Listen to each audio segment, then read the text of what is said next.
Hello दोस्तों, आज मैं प्रश्नावली 5.2 का क्वेश्चन नंबर 15 सॉल्व करेंगे। इससे पहले 13 और 14 सॉल्व कर चुके हैं, जो बहुत काफ़ी इंपॉर्टेंट है। ये क्वेश्चन आप लोग भी देख लीजिएगा। क्वेश्चन नंबर 15 में कह रहे हैं कि n के किस मान के लिए दोनों समांतर श्रेणी 63, 65, 67 ये समांतर श्रेणी दिया दो गो, एक ये हो गया और एक ये, ठीक है। यानी AP1 AP2 ये हो गया कि nवें पद बराबर होंगे। अब कौन सा पद है जो बराबर होंगे वो चेक कर लेते हैं। क्वेश्चन में है कि AP फर्स्ट दिया हुआ है, जिसका प्रथम पद 63, 65, 67, ठीक है।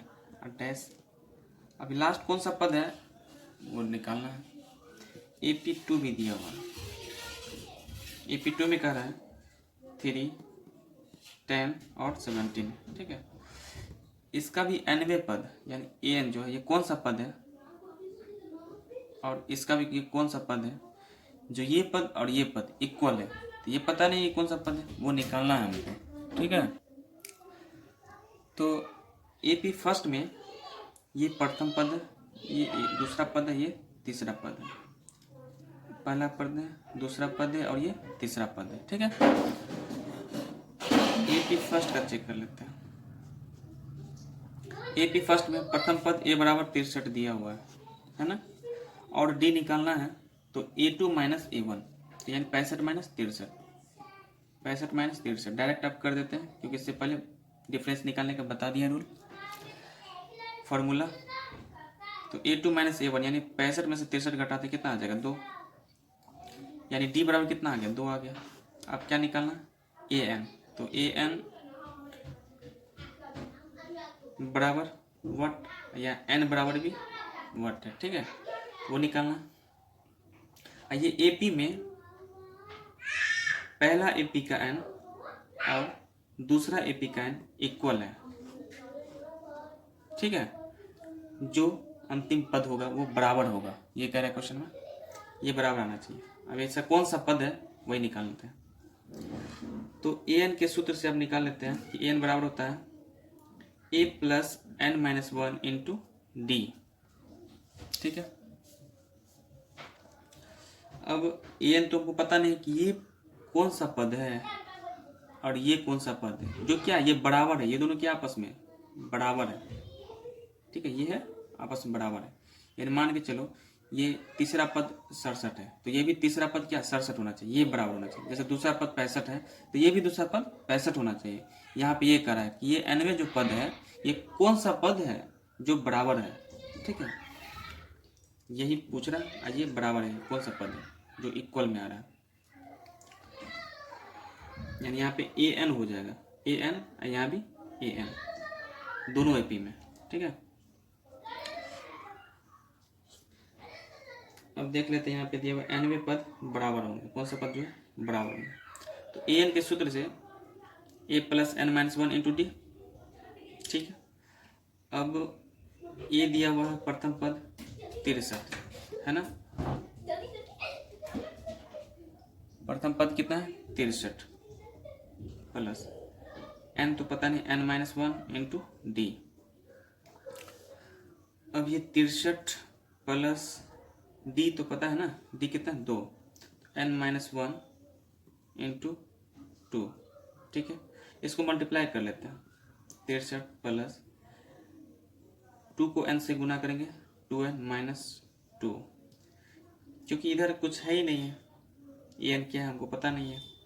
तो 63 में से 2 घटा लेंगे तो क्या आ जाएगा 61 और प्लस 2n, यानी प्रथम AP का an 61 प्लस 2n आया। इसको समीकरण फर्स्ट ले लें, समीकरण AP2 में देखते हैं, ठीक है। यहाँ तक दिक्कत नहीं है। AP2 में AP2 यहाँ पे दिया हुआ, तो इसका प्रथम पद जो दिया हुआ है वो 3 है। चलिए, तो A बराबर 3, D बराबर A2 माइनस A1, तो 10 में से 3 गया तो 7, 10 माइनस 3 इक्वल टू 7। अब an के सूत्र से निकाल लेते हैं, इसमें भी n पता नहीं है, ठीक है। तो n के सूत्र से निकाल लेते हैं, n बराबर होता है a plus n minus 1 into D, अब ए जो है वो 3 दिया हुआ है प्लस एन पता नहीं, n-1 इंटू डी है वो है 7। तो यहाँ पे 3 प्लस 7 को n से मल्टीप्लाई करेंगे 7n माइनस 7 को 1 से मल्टीप्लाई करेंगे तो 7, ठीक है। अब ये 7n आ गया और 3 में से 7 तो घटेगा नहीं, तो 7 में से 3 घटा लेते हैं तो -4 आ गया। बड़ी संख्या माइनस है तो माइनस होगा, ठीक है। तो यहाँ पे an जो आ गया इतना आ गया ना। समीकरण ये 2 आ गया, ठीक है। यहाँ पे गौर कीजिएगा कि ये करा ये nवा पद और ये nवा पद इक्वल है, तो यहाँ पे कर दे an यानी समीकरण, या ये कर देते हैं कि AP फर्स्ट में और AP2 में कौन सा पद इक्वल है? ये इक्वल नहीं है, ये इक्वल नहीं है। कौन सा पद इक्वल है? तो AP फर्स्ट में और AP सेकेंड में, ये बराबर हटाइए। AP फर्स्ट में an कितना आया है? an बराबर an है ना, दूसरा पद का an। तो an फर्स्ट में कितना आया है? इसमें आया है 61 प्लस 2n।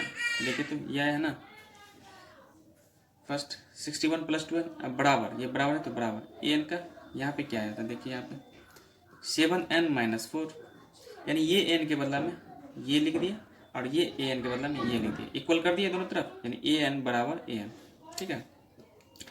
अब क्या है कि n को एक साइड ले चलते हैं, संख्या जितनी भी नंबर है उसको एक साइड ले चलते हैं। तो ये 7n है, इसको इस साइड ले आते तो 2n, इसको इस साइड लेंगे तो -7n इसकल टू ये -4 है, ये 61 को इस साइड ले चलेंगे तो -61, इसमें घटाने के बाद -5n आ जाएगा। कितना? -5n। अब बताइए, और ये माइनस से माइनस में जोड़ लेते हैं तो 61 और 4 65, तो ये भी माइनस जोड़ के क्या माइनस में आ जाएगा, जोड़ के माइनस में आ जाएगा। अब माइनस माइनस ये तो कैंसिल, यहीं पे काट ले 5 से, 5 एक 5, 13 5 65, 13, यानी n बराबर कितना आ गया? 13। n कौन सा पद जो है वो 13 होगा, तो n 13वां पद जो होगा वो क्या होगा? इक्वल होगा। क्या पद? 13वां पद, ठीक है, 13वां पद होगा वो इक्वल होगा। अब क्वेश्चन नंबर 16 में आते हैं।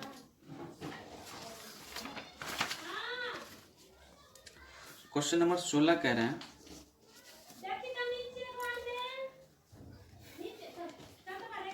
कि वह AP ज्ञात कीजिए जिसका तीसरा पद 16 है, और 7वां पद 5वें पद से 12 अधिक है, ठीक है। तो क्वेश्चन में कह दिया है कि तीसरा पद, चलिए तीसरा पद कितना है? 16 है, तो तीसरा पद यानी A3। ये तो क्वेश्चन और इजी है। A3 बराबर कितना? 16। A3 का सूत्र याद ही होगा, A plus 2D equal to 16। समीकरण फर्स्ट बन गया। कितना आसान है। इसके बाद देखिए कह रहा है क्वेश्चन में कि 7वां पद, ठीक है, और -5वें पद से कितना अधिक है? 12 अधिक है, यानी इसमें से इसको घटाएंगे तो कितना अधिक हो जा रहा है? 12 हो जा रहा है। तो 7वां पद यानी इसको A7 लिख सकते हैं, 5वां पद यानी A5 इक्वल टू 12। क्वेश्चन में ये कह रहा है। अब समझ आया। अब A7 का सूत्र याद ही होगा, A प्लस 6D, एक कम करके ये माइनस। अब बताइए A5 का क्या सूत्र होता है? A plus 4D equal to 12। तो A plus 6D minus A minus plus minus 4D equal to 12। अब यहाँ देखिए A प्लस में A माइनस में कैंसिल कर दें, घटाने के बाद तो 0 आ जाएगा, तो कैंसिल ही कर देते हैं। ये 6D आ गया और -4D है। बताइए तो 6D में से 4D घटा लेते हैं, कितना आ गया? 2D equal to 12। 2 छक्के 12, यही प्रकार D बराबर कितना आ गया? 6, यानी सर्वांतर 6 निकालना। इसमें क्या है कि AP ज्ञात करना नहीं। तो बताइए D बराबर 6 आ गया, तो D का मान समीकरण 1 में रखने पर पुट करना। D का मान समीकरण 1 में रखने पर,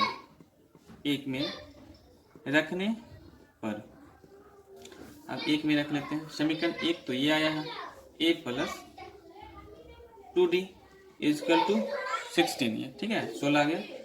और a प्लस 2 गुने d है 6 है ना, 6 तो गुने 6 इजकल टू 16।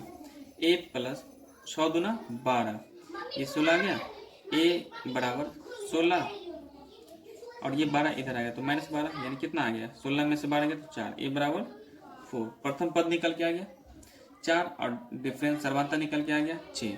अब AP निकालना है ना, तो प्रथम पद पहला निकलेगा A1, दूसरा निकलेगा A2, तीसरा निकलेगा A3, चौथा निकलेगा A4। क्या आप जो जितना पद का आप निकाल सकते हैं। तो यहाँ AP निकालना है, चलिए। तो AP1 का क्या सूत्र होता है A1, तो A1 प्रथम पद दिया ही हुआ। A2 का क्या सूत्र होता है, A2 का जो सूत्र होता है वो A प्लस 1D यानी D। A3 का क्या सूत्र होता है A प्लस 2D, इसका जो सूत्र है A4 का A प्लस 3D, ठीक है। यहाँ पे AP में प्रथम पद A है तो A तो 4 हो गया। देखिए AP किस टाइप से बना लिया नहीं, 4, A2 हो गया A प्लस D, तो A आ गया 4 अब प्लस D कितना है 6, कॉमा, तो देखिए A कितना है 4 प्लस 2 गुने D है ना, D कितना है 6, D है 6 तो 2 गुने 6, कॉमा A आगे भी आप कर सकते हैं, ठीक है। तो 4 6 4 10, 4 6 दूना 12 4 16, यानी इस टाइप से बन जाएगा, ठीक है। ये AP बन गया, ये मेरा आंसर आ गया। क्वेश्चन नंबर 17 में क्या है कि AP 3 8 13 और 253 में अंतिम पद से 20वां पद याद करना है। क्या पद 20वां पद अंतिम पद से, वो भी। तो AP लिख लेते हैं, 3 है, फिर 8 है, फिर 13 है, उसके बाद डैश 253 है में अंतिम पद से 20वां पद। तो ये AN दिया हुआ है, लेकिन क्वेश्चन में कह रहा अंतिम पद से निकालना है ना, क्या पद 20वां पद, तो अंतिम पद से, तो इसको इधर से स्टार्ट कर दें। चलिए, तो AP क्या बन के आ जाएगा 253, इसके बाद कुछ होगा और भी टर्म पद होगा ना, इसके बाद आएगा 13, इसके बाद आएगा 8, इसके बाद आएगा 3, यानी अंतिम पद कितना आ गया 3 आ गया, ठीक है। अब प्रथम पद A1 कितना आ गया, ये आ गया 253। चलिए अब निकाल लेते हैं कि प्रथम पद दिया हुआ A बराबर 253, अब D निकालने के लिए इसमें से इसको घटा देते हैं, ठीक है। 8 माइनस 13 कितना हो गया -5 हो गया। जैसे A1 है तो A2 रहता है ना, तो A2 माइनस A1 होता है ना, इसी टाइप से, यानी अगला पद में से पिछला पद को घटा लेंगे। जैसे अगला पद में से पिछला पद घटा लिए तो मेरा D आ गया। अब कह रहा है क्वेश्चन में कि 20वां पद निकाले, यानी A20 निकालने के लिए बोल रहा है ये ना, A20 बराबर 8। अब A20 का सूत्र आता ही होगा, A20 का सूत्र होता है A प्लस 19D, ठीक है, A प्लस 19D। अब A प्रथम पद 253 दिया हुआ प्लस 19 और D तो निकल गया -5 गुने -5, 253 प्लस 19 पच्चे 95, तो ये माइनस में आ गया 253 प्लस माइनस -95, 13 में से 5 गया तो 8, 14 में से 9 गया तो 5, और ये 1 बचा ना 158, ये प्लस में आ जाएगा।